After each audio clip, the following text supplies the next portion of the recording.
할아버지, 듣고 계세요? 민석이 목소리를 높였습니다. 들었습니다. 정호는 담담하게 대답했습니다. 하지만 저는 보호가 필요 없습니다. 민석의 눈빛이 차갑게 변했습니다. 모든 가게가 내야 합니다. 예외는 없어요. 죄송합니다만 저는 30년 동안 그 누구에게도 보호비 같은 건 낸 적이 없습니다. 정호의 단호한 태도에 민석의 표정이 일그러졌습니다. 그는 정호에게 한 걸음 다가섰습니다. 할아버지, 나이가 많으셔서 못 알아들으시나 본데 이건 선택사항이 아닙니다. 순간 공기가 팽팽하게 늘어졌습니다. 정호의 손에 쥐어진 칼날이 햇빛에 반짝였습니다. 민석의 시선이 그 칼로 향했습니다. 잠시 침묵이 흘렀습니다. 일주일 드릴게요. 생각 잘하세요. 민석은 말을 남기고 부하들과 함께 가게를 나갔습니다. 안녕하세요. 한마음 인생사연 시작합니다. 새벽 5시 자갈치 수산시장의 불빛이 하나둘 켜지기 시작했습니다. 비린내와 소금기가 섞인 공기가 시장 골목을 가득 채웠습니다. 푸르스름한 새벽빛 속에서 한 노인의 굽은 등이 시장 안으로 걸어 들어왔습니다. 김정우는 30년째 똑같은 시간에 가게 문을 열었습니다. 70대의 나이가 무색할 만큼 그의 움직임은 여전히 정확했습니다. 바다양이라는 간판이 달린 작은 생선가게 앞에 서서 주머니에서 열쇠를 꺼냈습니다. 또 새벽부터 나오셨네요, 정우 아저씨. 옆 가게 젊은 상인의 인사에 정우는 미소로 답했습니다. 몸이 알아서 깨우는데 어쩌겠어요. 30년 습관이 무섭지. 가게 문을 열고 불을 켜자 익숙한 공간이 눈앞에 펼쳐졌습니다. 얼음이 가득한 진열대, 벽에 걸린 각종 칼들, 구석에 놓인 낡은 의자까지 모든 것이 제자리에 있었습니다. 정호는 앞치마를 두르고 칼을 가는 일부터 시작했습니다. 철컥, 철컥. 숫돌에 칼을 가는 소리가 조용한 가게 안을 채웠습니다. 그의 손길은 느리지만 정확했습니다. 무뎌진 칼날이 점점 날카로워지는 모습을 보며 그는 작은 만족감을 느꼈습니다. 8시쯤 첫 손님이 들어왔습니다. 정호 씨, 오늘은 뭐가 좋아요? 30년 단골인 박 여사였습니다. 항상 까다로운 주문을 하지만 정호의 솜씨만큼은 누구보다 신뢰했습니다. 오늘은 광어가 아주 좋습니다. 새벽에 들어온 놈이에요. 정호는 진열대에서 광어 한 마리를 집어들었습니다. 그의 손에 들린 칼이 번쩍였습니다. 순식간에 칼날이 물고기를 가르고 내장을 제거하고 뼈를 발라냈습니다. 마치 춤을 추듯 부드러운 동작이었습니다. 주변 사람들은 그저 노인의 일상적인 작업이라 생각했지만 그 속도와 정확함은 평범한 생선가게 주인의 것이 아니었습니다. 역시 정호 씨는 달라요. 그 나이에 그 솜씨라니. 박 여사의 칭찬에 정호는 수줍게 웃었습니다. 그의 손끝에서 광어는 완벽한 회로 변신했습니다. 이 정도는 기본이죠. 30년 했는데 이것도 못하면 얼굴을 못 들고 다니겠네요. 정호의 하루는 항상 비슷했습니다. 손님들을 맞이하고 생선을 손질하고 가끔 단골들과 이야기를 나누는 조용한 일상. 그는 그 단조로움이 좋았습니다. 하지만 오후가 되자 평화로운 일상에 균열이 생겼습니다. 여기가 바다양이죠? 검은 정장을 입은 젊은 남자가 2명의 부하를 데리고 가게에 들어왔습니다. 날카로운 눈빛과 위압적인 분위기가 가게 안을 순식간에 얼어붙게 만들었습니다. 정호는 손님을 대하는 평소의 표정을 유지했습니다. 네, 맞습니다. 어떤 생선을 찾으세요? 젊은 남자는 비웃듯 웃었습니다. 생선은 됐고요. 장민석이라고 합니다. 이제 이 시장 관리를 제가 맡게 됐어요. 정호의 심장이 빠르게 뛰기 시작했습니다. 최근 시장에 떠도는 소문이 사실이었습니다. 새로운 조직이 시장에 들어와 보호비를 요구한다는 이야기. 시장은 상인회에서 관리하고 있습니다만 정호의 목소리는 평온했지만 손에 쥔 칼을 더 단단히 쥐었습니다. 이제부턴 달라질 겁니다, 할아버지. 민석은 주변을 둘러보며 말했습니다. 매달 보호비로 50만 원. 첫 달은 할인해서 30만 원만 내시면 됩니다. 정호는 아무 말도 하지 않았습니다. 갑자기 30년 전 바다에서 총을 든 밀수업자와 마주쳤던 순간이 떠올랐습니다. 그때의 긴장감과 지금이 묘하게 겹쳤습니다. 할아버지, 듣고 계세요? 민석이 목소리를 높였습니다. 들었습니다. 정호는 담담하게 대답했습니다. 하지만 저는 보호가 필요 없습니다. 민석의 눈빛이 차갑게 변했습니다. 모든 가게가 내야 합니다. 예외는 없어요. 죄송합니다만 저는 30년 동안 그 누구에게도 보호비 같은 건 낸 적이 없습니다. 정호의 단호한 태도에 민석의 표정이 일그러졌습니다. 그는 정호에게 한 걸음 다가섰습니다. 할아버지, 나이가 많으셔서 못 알아들으시나 본데 이건 선택사항이 아닙니다. 순간 공기가 팽팽하게 늘어졌습니다. 정호의 손에 쥐어진 칼날이 햇빛에 반짝였습니다. 민석의 시선이 그 칼로 향했습니다. 잠시 침묵이 흘렀습니다. 일주일 드릴게요. 생각 잘하세요. 민석은 말을 남기고 부하들과 함께 가게를 나갔습니다. 문이 닫히자 정호는 깊은 한숨을 내쉬었습니다. 오랫동안 묻어두었던 감정이 가슴속에서 꿈틀거렸습니다. 분노, 두려움 그리고 흥분. 그는 스스로가 놀랐습니다. 위협 앞에서 느낀 것이 두려움만은 아니었으니까요. 할아버지, 문득 익숙한 목소리가 들렸습니다. 교복을 입은 우진이 가게로 뛰어들어왔습니다. 정호의 얼굴에 미소가 번졌습니다. 해외 근무 중인 아들 부부를 대신해 돌보는 손자였습니다. 우리 우진이 왔구나. 학교 잘 다녀왔어? 네. 오늘 시험 결과 나왔어요. 1등 했어요. 우진은 자랑스럽게 시험지를 보여주었습니다. 정호는 순간 모든 걱정을 잊었습니다. 역시 우리 손자. 오늘 저녁은 내가 좋아하는 회 먹자. 특별히 내가 손질해 줄게. 야호! 할아버지 손맛은 세상에서 제일이에요. 정호는 손자의 머리를 쓰다듬었습니다. 방금 전 민석과의 긴장된 순간이 거짓말처럼 멀게 느껴졌습니다. 해가 저물고 가게 문을 닫은 후 정호와 우진은 함께 저녁을 먹었습니다.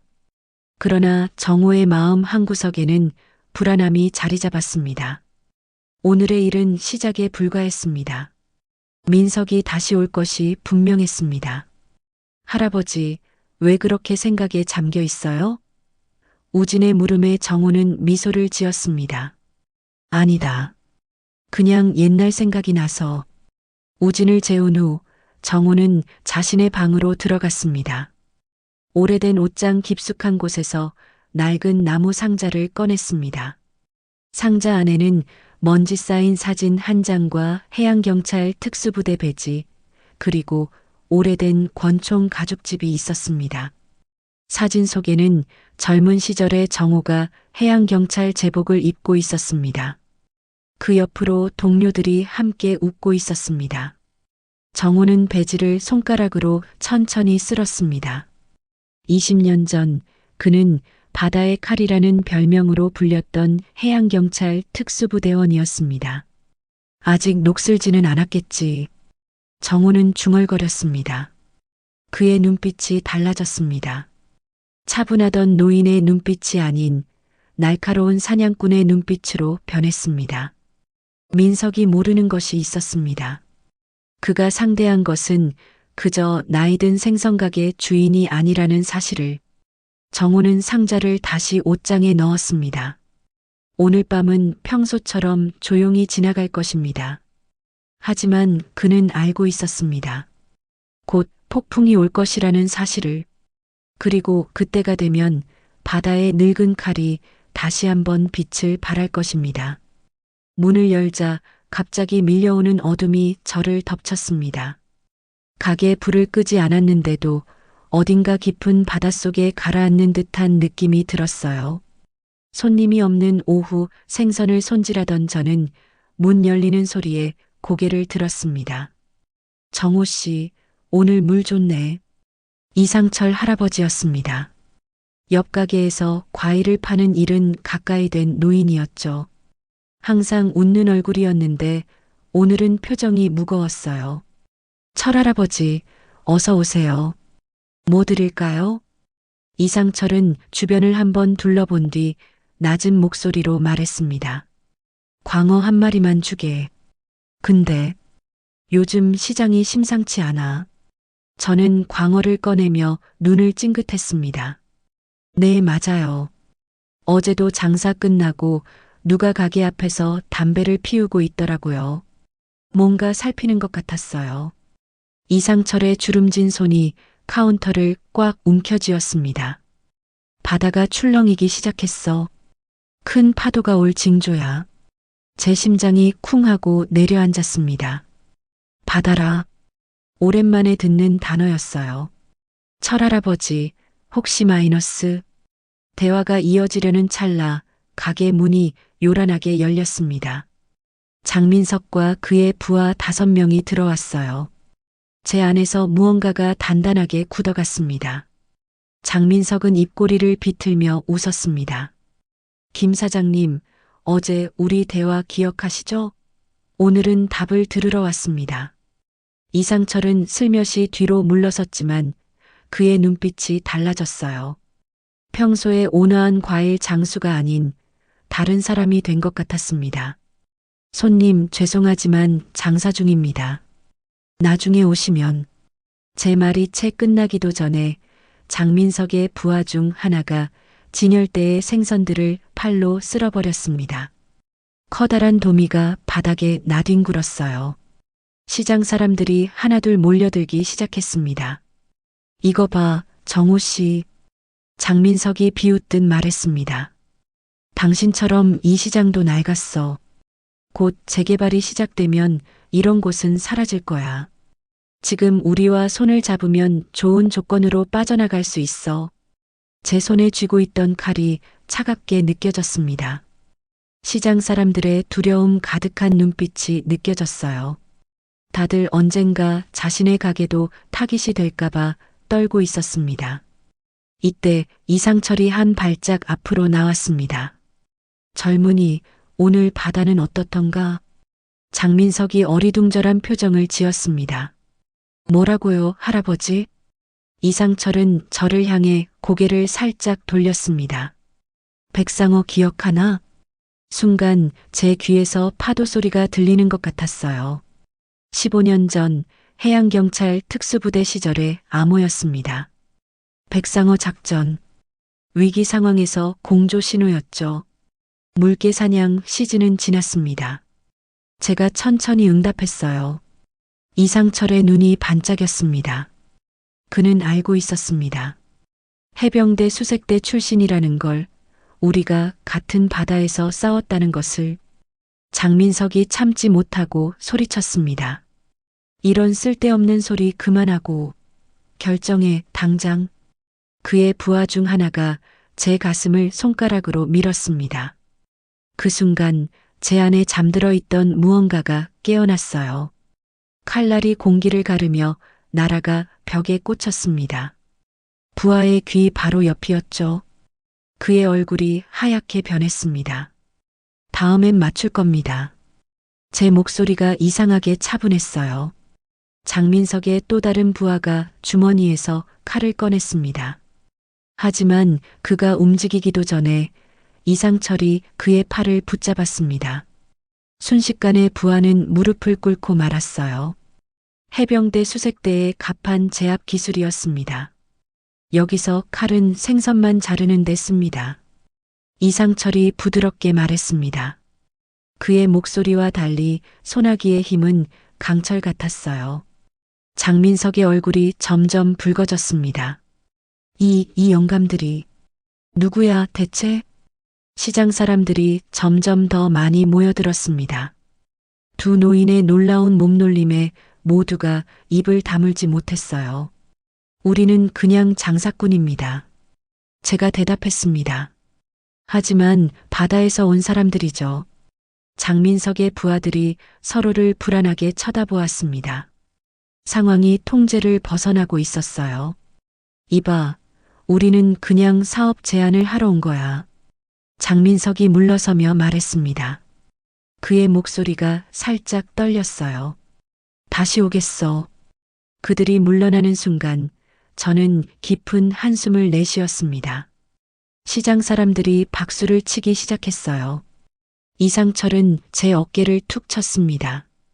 칼솜씨는 여전하군. 제가 쓰게 웃었습니다. 철할아버지도 관절이 꽤 유연하시네요. 사람들이 흩어지고 가게에는 저와 이상철만 남았습니다. 그리고 뜻밖에도 무릎을 꿇고 있는 장민석이 있었어요. 죄송합니다. 그가 떨리는 목소리로 말했습니다. 사실 삼촌이 시켜서 어쩔 수 없었어요. 이상철과 저는 의아한 눈빛을 교환했습니다. 16살 때부터 삼촌 밑에서 자랐어요. 도망칠 수가 없었습니다. 장민석의 눈에 눈물이 고였습니다. 매일 두려움 속에 살았어요. 제 가슴 한 구석이 아려왔습니다. 장민석의 눈에서 과거의 제 모습이 보였어요. 바다에 던져진 채 살아남기 위해 몸부림치던 시절. 일어나게. 이상철이 부드럽게 말했습니다. 오늘부터 자네는 새로운 바다에서 항해를 시작하는 거야. 저는 손을 내밀었습니다. 장민석은 망설이다가 제 손을 잡았어요. 어쩌면 이 시장을 위협하던 상어가 아니라 그저 거친 파도에 휩쓸린 또 다른 선원이었는지도 모릅니다. 내일 다시 오게. 제가 말했습니다. 그때 천천히 이야기해보자고. 장민석이 떠난 후 이상철은 깊은 한숨을 내쉬었습니다. 우린 바다를 떠났다고 생각했는데 바다가 우릴 찾아왔군. 창밖으로 저녁 노을이 지고 있었습니다. 어쩐지 바다 냄새가 나는 것 같았어요. 우리가 떠나온 깊은 바다의 냄새가. 자갈치 시장의 아침은 늘 분주했습니다. 그러나 오늘은 뭔가 달랐습니다. 사람들의 발걸음이 한 곳으로 모여들었고 웅성거리는 소리가 시장 전체에 울려 퍼졌습니다. 김정호, 이상철, 두 어르신이 정말 강도를 제압했대. 바다에서 온 영웅들이래.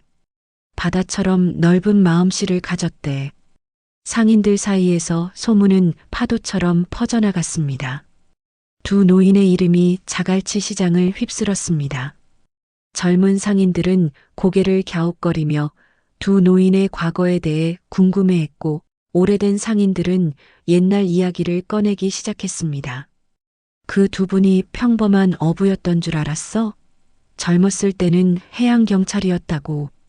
바다의 무법자들을 소탕했던 전설적인 콤비였어. 김정호의 생선 가게 앞에는 사람들이 줄을 서기 시작했습니다. 단순히 생선을 사기 위해서가 아니라 자갈치의 영웅을 한번 보기 위해서였습니다. 정호는 갑작스러운 관심에 당황스러웠습니다. 손이 미세하게 떨렸고 이마에 땀방울이 맺혔습니다. 지역 뉴스에서도 두 노인의 활약상을 다뤘습니다. 자갈치의 영웅들, 70대 노인들이 강도를 제압하다라는 제목의 기사가 나왔고 두 사람의 사진이 신문 첫 페이지를 장식했습니다. 저녁이 되자 정호의 집에는 오랜 친구 이상철이 찾아왔습니다. 작은 거실에서 두 사람은 마주 앉아 소주 한 잔을 기울였습니다. 창밖으로 보이는 바다는 검푸른 빛을 띠었고 달빛이 물결 위에서 일렁거렸습니다. 우리가 다시 유명해졌네. 이상철이 씁쓸한 웃음을 지으며 말했습니다. 정호는 잔을 비우고 깊은 한숨을 내쉬었습니다. 30년 만의 재회였는데 결국 과거는 우리를 놓아주지 않나 봐. 두 사람의 눈빛이 깊어졌습니다. 그 눈빛 속에는 세월의 무게가 고스란히 담겨 있었습니다. 백상어 작전. 아직도 생각나나? 정우가 낮은 목소리로 물었습니다. 순간 상철의 표정이 굳었습니다. 그의 눈동자가 흔들렸고 손가락이 무의식적으로 오른쪽 다리를 문질렀습니다. 그곳에는 깊은 상처 자국이 남아 있었습니다. 어떻게 잊겠어? 내 다리에 새겨진 기억인데. 상철의 목소리가 떨렸습니다. 1985년 두 사람은 해양경찰 특수부대원으로 대규모 밀수 조직을 소탕하는 백상어 작전에 투입되었습니다. 폭풍우가 몰아치는 밤 두 사람은 목숨을 걸고 밀수범들이 타고 있던 배에 올랐습니다. 총성이 울렸고 피가 가판을 적셨습니다. 그때 내가 없었으면 나는 죽었을 거야. 정우가 말했습니다. 그의 눈가가 붉어졌습니다. 상철은 고개를 가로저었습니다. 우리는 서로를 지켜줬을 뿐이야.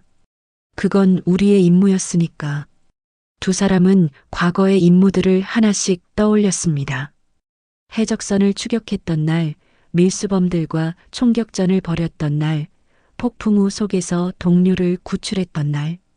모두 목숨을 건 순간들이었습니다. 우리 손에 피가 묻었지. 정우가 자신의 손바닥을 내려다보며 중얼거렸습니다. 그래서 은퇴하고 나서는 평범하게 살고 싶었어. 그래, 우리는 충분히 싸웠으니까.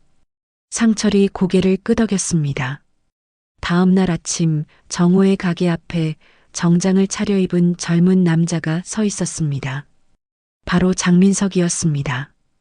그의 얼굴은 전과 달리 깔끔하게 면도되어 있었고 머리도 단정하게 정리되어 있었습니다.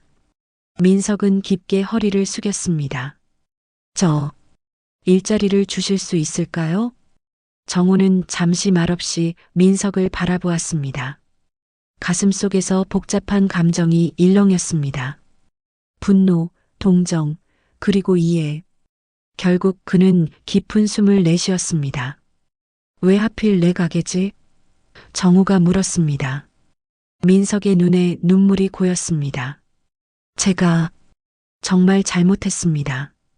어르신께서 저를 잡지 않고 기회를 주셨잖아요. 그 은혜를 갚고 싶습니다. 정우의 마음 한구석이 움직였습니다. 자신도 한때는 실수를 했고 누군가의 도움으로 다시 일어설 수 있었다는 기억이 떠올랐습니다. 일은 쉽지 않아. 새벽부터 늦은 밤까지 고된 일이야. 정우가 경고했습니다. 괜찮습니다. 정말 열심히 하겠습니다. 민석의 목소리에 간절함이 묻어났습니다.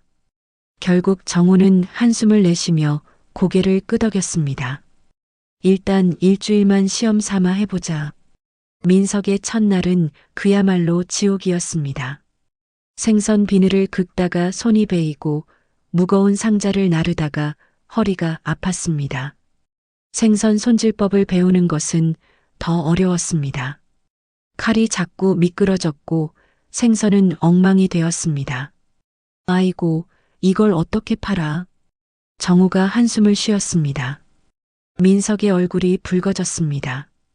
부끄러움과 좌절감이 밀려왔습니다. 하지만 포기하지 않았습니다. 밤늦게까지 남아 연습했고 다음 날 더 일찍 출근해서 또 연습했습니다.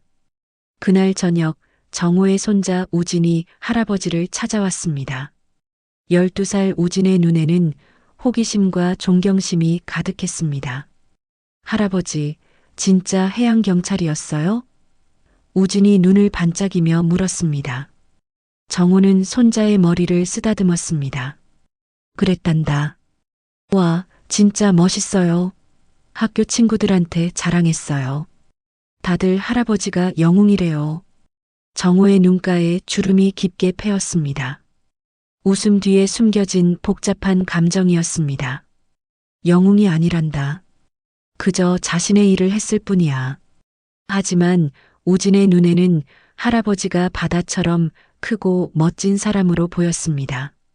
그날 밤 정우와 상철은 시장 근처 작은 포장마차에 앉았습니다. 두 사람 앞에는 소주와 파전이 놓여 있었습니다. 멀리서 파도 소리가 들려왔습니다. 결국 우리는 바다로 돌아왔어. 상철이 말했습니다. 정우는 잔을 들어 친구와 부딪혔습니다. 그래, 파도는 언제나 돌아오니까. 두 노인의 웃음소리가 밤바다에 흩어졌습니다. 그들의 우정은 파도처럼 때로는 격렬하게, 때로는 잔잔하게 이어져 왔습니다. 그리고 앞으로도 그럴 것입니다. 바다는 그들의 과거였고 현재였으며 미래였습니다. 자갈치 시장 위로 짙은 구름이 몰려왔습니다. 온 시장이 그 어두운 그림자 아래 놓인 것 같았어요. 아침부터 상인들 사이에서 수군거림이 끊이지 않았습니다.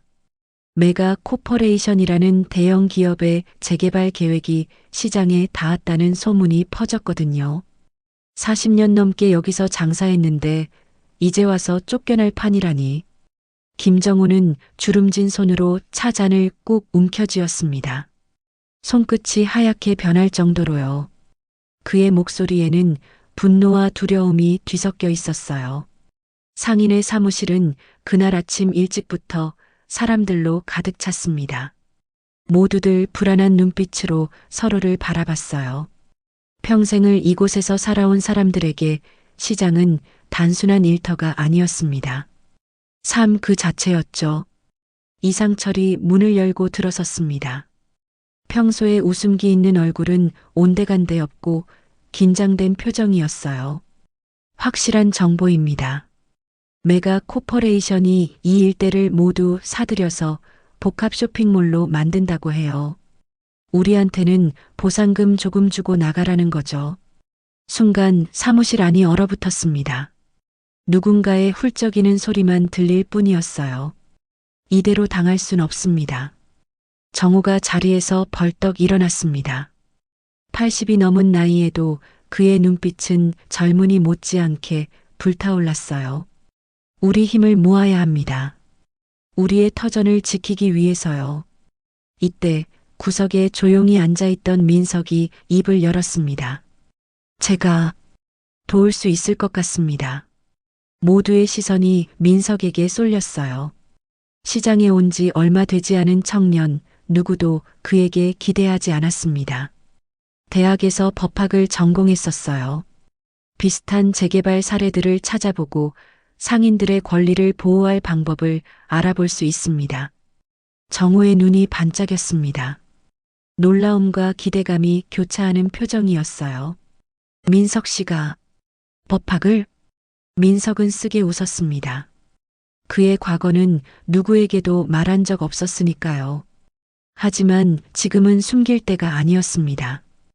회의가 끝나고 민석은 시장 골목을 걷고 있었습니다. 갑자기 낯익은 검은 세단 한 대가 그의 앞에 멈춰 섰어요.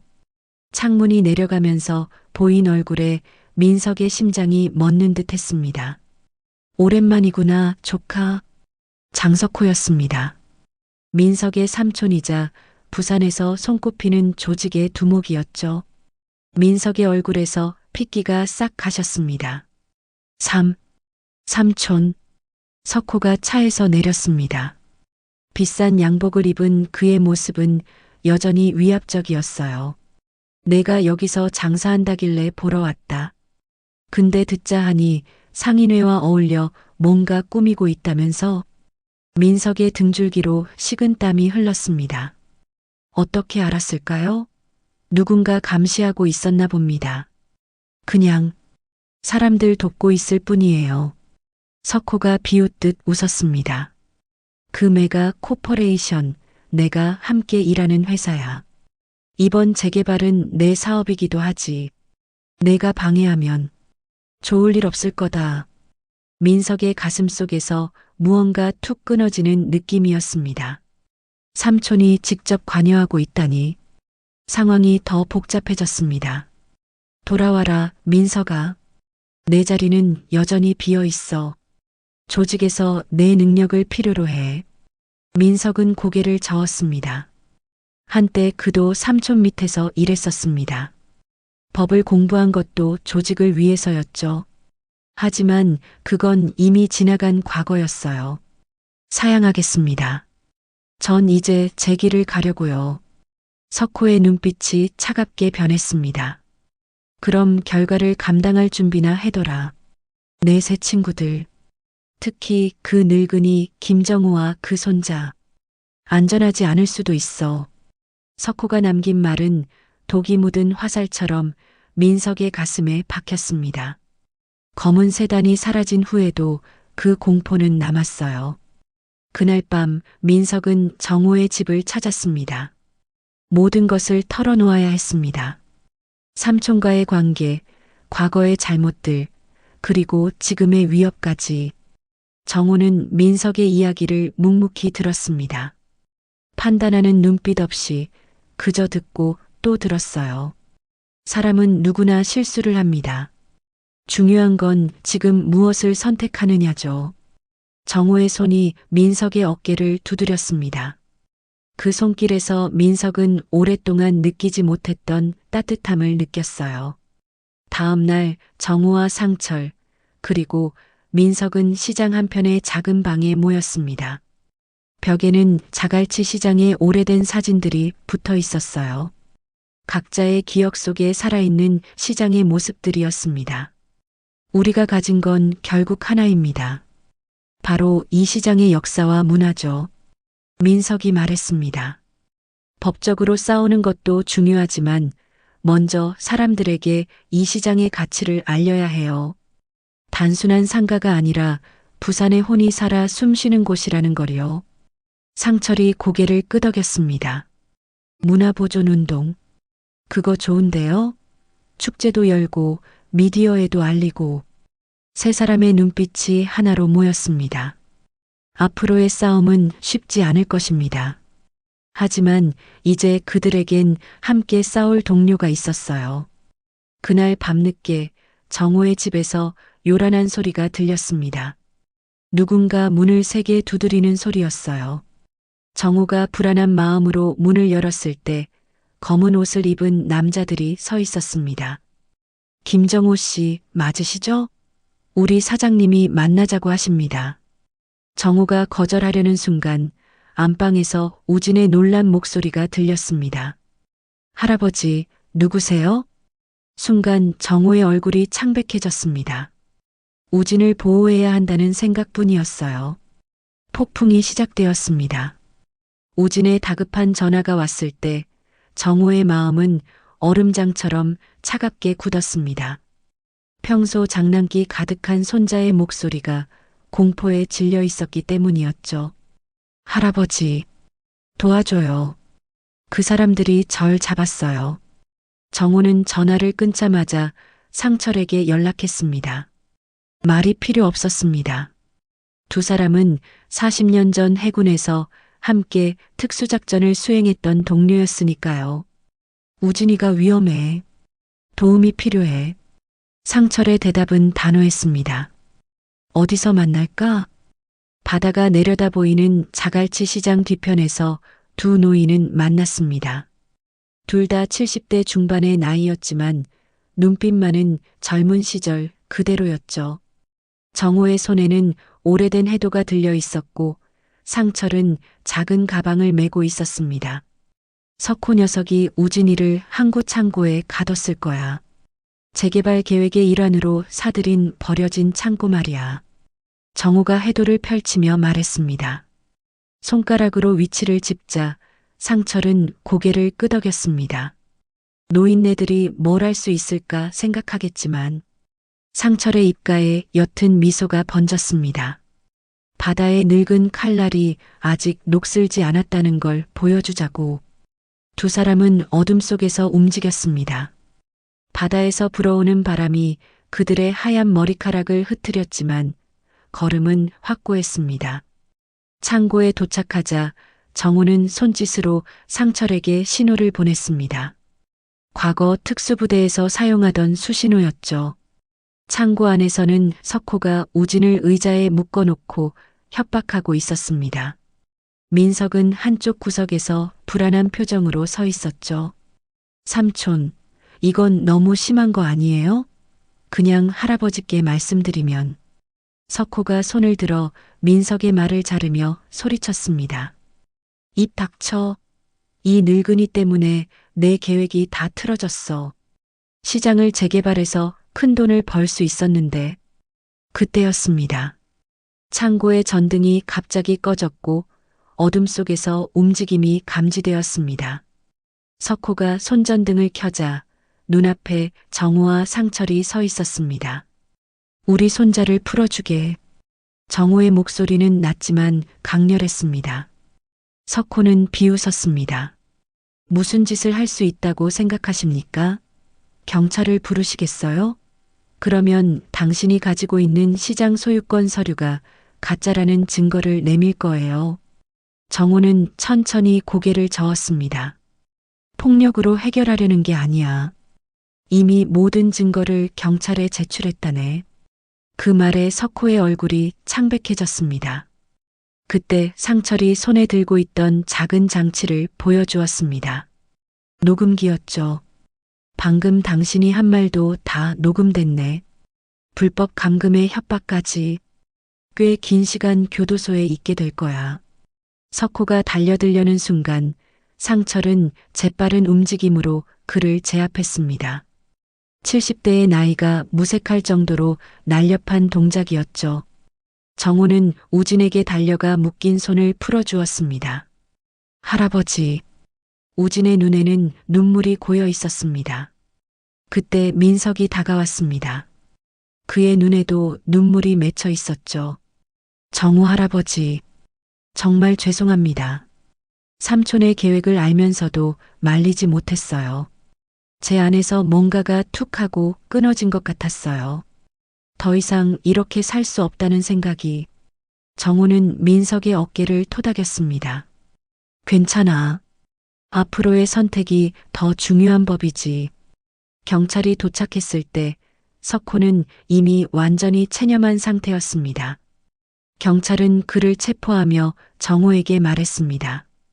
김 선생님 덕분에 자갈치 시장의 불법 재개발 계획을 막을 수 있었습니다. 그리고 좋은 소식이 있습니다.